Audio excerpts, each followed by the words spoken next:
And our country produces world's 65% of the castor oil in Rajasthan and Gujarat sector. This is an agri crop right now. Oil crops, many oil crops actually we export, and this is one of them. 87% of the global export is to countries like US, China, France, Netherlands and South Korea. And what we do is we buy industrial rubber from them, which is transformed from it actually. Now what is these countries are trying to do? They are now trying to make castor oil using biomanufacturing processes. Now if you use biomanufacturing processes, soon these export items will become an excess in your own country. And therefore these farmers will ask for subsidies because they are not getting the price that you're getting it. So the technological advancements has to be in sync with the new ways of how life will progress actually.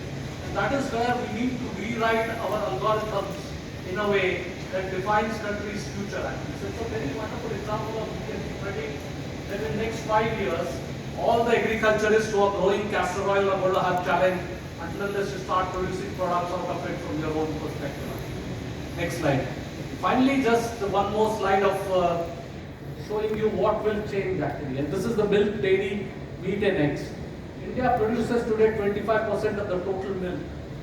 And the milk production is about 230.6 million tons. And our population, as you can imagine, 1376 million. So per capita milk is about 459 grams per day. And you can imagine our utilization of milk products is only increasing by day. To produce this much of milk, what do we do? Next slide. Our livestock count you look at, we have about 300 million bovines in our country right now. 300 million.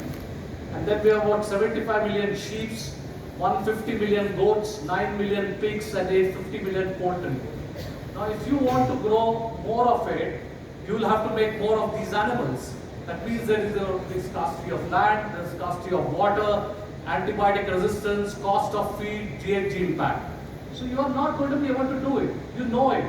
So you know that if you don't bring in new technologies, the cost of all these products are going to go up. And therefore we have imminent challenges and we have technologies that we can solve and get them corrected. And that's where, the technologies like this, which is a perfect day, again a company which was in Bangalore actually right now has a non-dairy milk product which is available. So therefore precision fermentation of food, drink, meat, protein is a new exciting and critical option. And this is going to happen.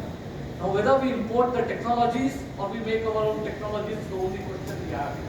Because there is no other model that will make us sufficient for the commodity that is necessary for our lives. Next slide. I think so this is the bio vision for Viksit Bharat, what I'm trying to put forward to all of you, and I thought I'll give specific examples. The biopharma, bioagri, bioindustrial, bioenergy, bioservices,